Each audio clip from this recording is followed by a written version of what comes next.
La Galería Argentina, aquí en París, situada en los locales de la Embajada Argentina en Francia, acaba de inaugurar una exposición de la artista, también argentina, Cristina Ruiz Guiñazú, en la que con el título de El peso de la naranja nos muestra una serie de grandes formatos en los que el desnudo es protagonista.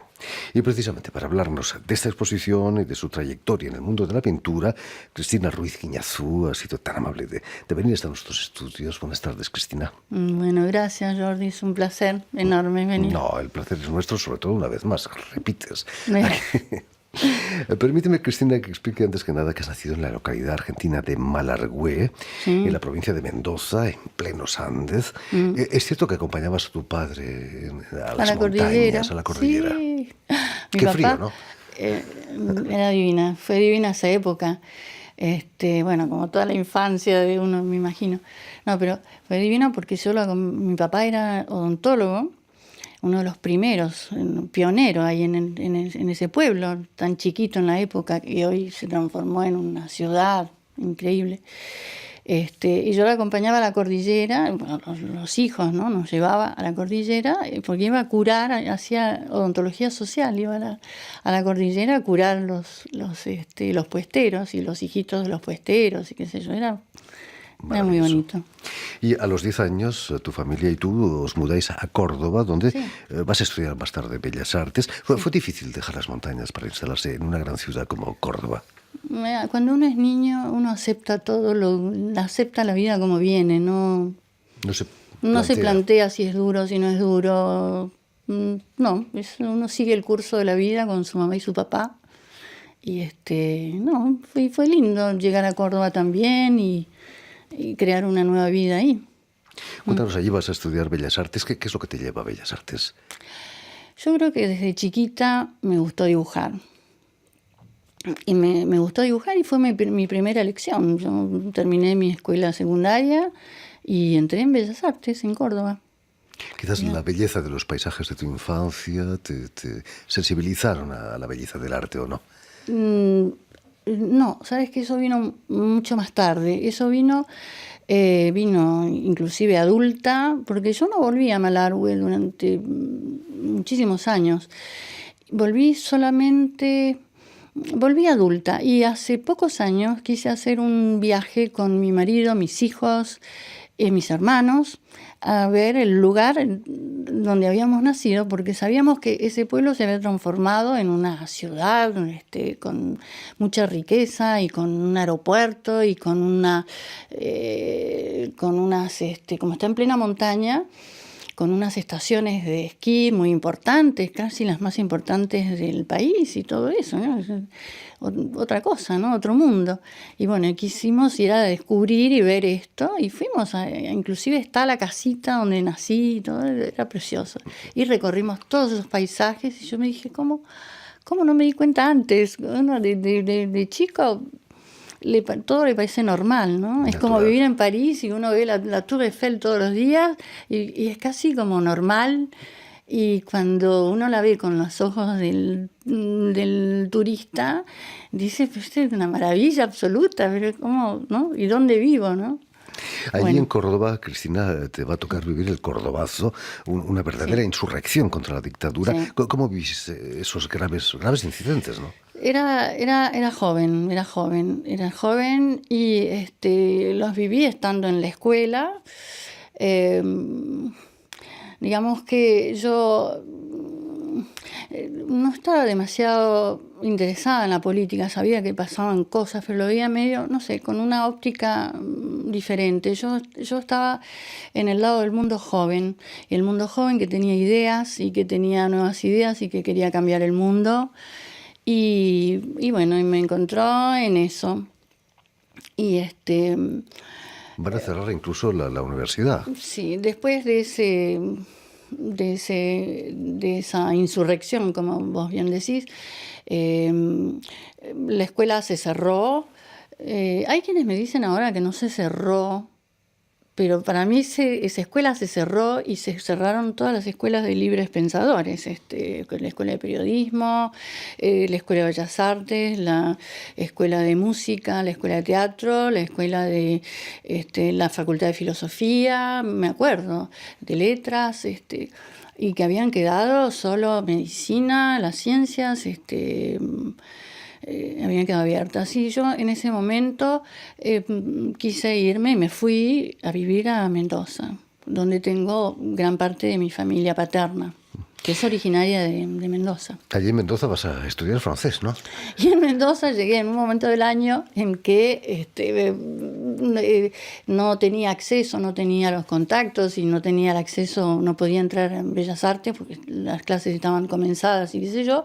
Y dije, mientras tanto, tuve la posibilidad de inscribirme en un profesorado de francés. Y me inscribí en la escuela de lenguas y hice francés y me encantó porque yo tenía ya una formación de la Alliance Française de Córdoba y hablaba ya francés, entonces quería perfeccionarlo y bueno, voilà. En aquella época imagino que no te imaginabas que pasarías casi toda tu vida aquí en París, ¿no? No, eso fue una sorpresa y fue una sorpresa, ¿no? Fue una elección también, ¿no? Digamos que vas a conocer a Pat Andrea, un gran artista también holandés, sí. Y lo vas a seguir a París, ¿no? Eso es amor. Es exacto, es tal cual. Apareció y me preguntó si no me quería venir a vivir a Europa. Y yo le dije, me preguntás, por supuesto. Era un momento muy duro de la Argentina, donde la vida era muy difícil y la vida como estudiantes era terrible porque entrábamos a la universidad y nos palpaban de armas. Era horrible. Y ser joven era ser sospechoso. No, era una situación muy difícil. Es un delito que se cura con el tiempo, dicen algunos. Sí. Sí, bueno, y no, la cuestión es que yo llegué, me acuerdo que haber llegado a París y que me despertaba a la mañana y decía, no podía creer, y me decía, qué suerte que estoy acá, qué suerte que estoy acá, qué suerte. Y era fatídico, la verdad, vivir esa época en Argentina. Aquí en París vas a trabajar en el taller de otro gran mendocino, Antonio Seguí. No, es cordobés, perdón. Cordobés, lo siento, que me de perdone, pura don cepa. Antonio. Sí. Fue el quien te introdujo en los ambientes artísticos de la capital francesa. Bueno, digamos que Antonio es un hombre terriblemente generoso y social, y por su taller desfilaba todo el mundo de la cultura. Era una fiesta ese taller, era una maravilla.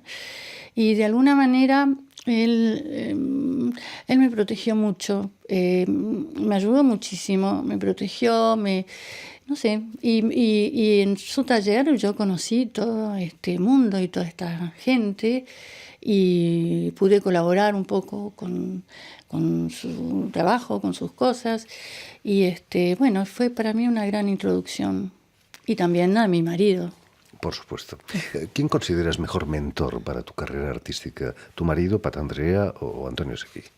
Difícil, ¿eh? Como pregunta. Sí, bueno, yo creo que los dos son muy importantes. Bueno, mi marido es fundamental, piedra fundamental, evidentemente, pero con respecto a mi trabajo, evidentemente...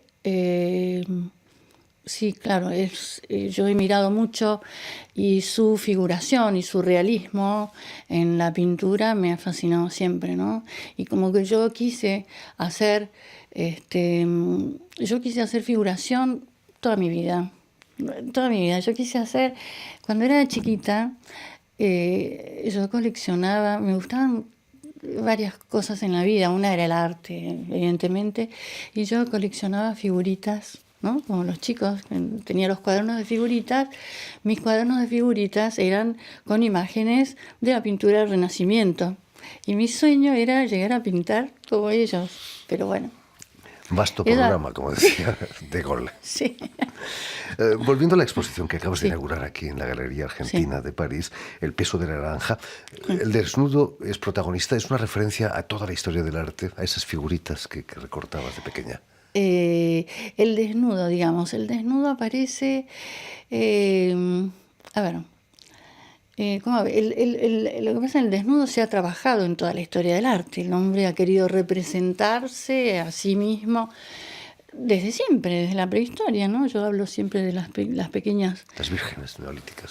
Sí, las Venus, ¿no? Las Venus, la de Willendorf, y cantidades que se han encontrado y son... y están desnudas. Y después de todo lo largo de la historia, la Edad Media también pintó el desnudo, tenía, según las épocas, connotaciones diferentes, ¿no? Pero, bueno, luego Egipto, ¿no? Cleopatra está representada desnuda. Bueno, después tenemos todo el Renacimiento, por supuesto. Bueno, la Grecia, ¿no? No podemos olvidar la Grecia, que es la madre de todas. Y todos los periodos griegos, el desnudo es omnipresente. Y bueno, y hasta nuestros días. Y a mí el periodo que me inspira muchísimo es el siglo XIX francés. Yo miro Ingres, miro David, y es esa es la pintura que a mí me seduce y que me habla y la que me enseña a pintar. Uno de tus cuadros es la Venus patagónica en esta exposición. Es una manera de rendir homenaje al paisaje de tu infancia. Bueno, no sí, está en esta exposición, pero está en la Venus serie. Patagónica, sí, pertenece al periodo de toda Patagonia, ¿no? Que yo hice cuando hice los paisajes y qué sé yo. Sí, fue, y creo que fue la primera, en el cual junto las dos cosas, ¿no? El paisaje con el desnudo. Claro. Claro. En francés, y tú lo sabes muy bien, habías sido casi profesora de francés. Sí, la pero no llegué. La piel de naranja es la manera elegante de llamar a la celulitis. ¿No has pensado en eso cuando pusiste el título a tu exposición? El peso de la naranja. ¿Sabes que no? Para nada. Hay que decir que tus modelos no son en absoluto porque celulíticos. Esto no es la piel de naranja, es el peso de la naranja. Por supuesto. ¿No? ¿De dónde sale el título, el peso de la naranja? El peso de la naranja sale a partir de un recuerdo mío yo tuve ocasión de encontrar a Borges varias veces, ¿no?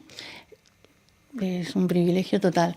Y yo me acuerdo que él siempre hablaba de su infancia, ¿no? Y contaba de cómo su padre le había enseñado la complejidad de la filosofía poniéndole una naranja en la mano.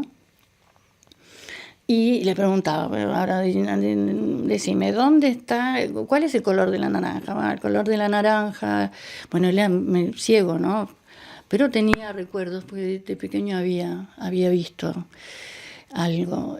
Bueno, no había sido ciego de pequeño, sigue siendo luego. Entonces decía, bueno, la naranja es entre rojo y amarillo, y bueno. Entonces dice, bueno, pero ¿cuál es el peso de la naranja? No, con el tema del color decía, bueno, ¿y si apagas la luz? ¿Cuál es el color? Bueno, y así lo obligaba a pensar. Entonces le preguntaba también, ahora dime, ¿cuál es el peso de la naranja? Y yo me encontré en esa frase y digo, ¿dónde está el peso? En la naranja misma, la mano que la contiene. Bueno, y yo me dije, yo tengo que hacer algo. Esto es maravilloso, esta frase, ¿no? Es simplemente un disparador Y así salieron una cantidad de cuadros con las naranjas. Y luego encontré que la naranja tiene una simbología enorme. Sabes que en Holanda, yo tengo un lado holandés también, ¿eh? Entonces, en Holanda es la Maison d'Orange, ¿no? Y la naranja fue un fruto de lujo. Ahora es lo más común que existe, ¿no? Fue un fruto de lujo hasta principios de este siglo, del siglo XX, ¿no? Del siglo pasado, siglo XX. Y son los colores de la selección nacional holandesa. También, claro. La selección naranja la llamamos. Claro. Y sabes que la otra cosa es que todos no, pero muchos de los chateaux tienen la orangerie. Por supuesto. ¿Por qué? Porque era un fruto delicado y hay que esconderlos en invierno. Sí. Cuéntanos, ¿cómo ha sido la relación con tus modelos? Tus modelos son siempre... tienes una mirada muy, muy agradable hacia ellos, ¿no? Como Lucian Freud, el nieto de Sigmund Freud, que pinta unos desnudos terriblemente trágicos, patéticos, claro. ¿no? Tú no, no. No, los míos son como esculturas. No, los míos, lo que pasa es que mis modelos son o amigos míos o son personas o de mi familia, son personas con las cuales yo tengo un vínculo especial y como que necesito ese vínculo. No son modelos que yo hago posar horas y que se aburren y que donde se ve un peso del peso del aburrimiento, digamos, sino que son amigos y son personas con las cuales yo tengo un vínculo fuerte y que les he preguntado les he propuesto si querían ser modelos y que, bueno, y juntos hemos decidido que sí y que de alguna manera que he podido trabajar con ellos y sacar de su personalidad, eso es lo que me interesa, ¿no? Es como que encontrar a través de la pintura rasgos de su personalidad y yo creo que están puestos, creo. Espero. Cristina, ¿molesta el desnudo todavía en este siglo XXI? Hay gente que te ha criticado por el hecho de mostrar cuerpos y sexos. No me han criticado, porque no tienen, yo creo que mi trabajo no tiene nada de sexual, ni de erótico, ni de ninguna connotación así. Son más bien como... están todos de pie, como digo, son como esculturas, ¿no? Son como monumentos. Y como que de alguna manera con eso yo quiero rendir una especie de tributo, no sé si se dice así, al cuerpo humano. Que pienso que el cuerpo es aquello que nos diferencia. Cada uno tenemos un cuerpo diferente que nos da nuestra identidad y que el cuerpo es esa especie de cosa que nos acompaña todo el trayecto de la vida. Estamos adentro de ese cuerpo que después un día se va a disgregar y se va a transformar en polvo de estrellas y que nos ha contenido. Mi idea es eso, es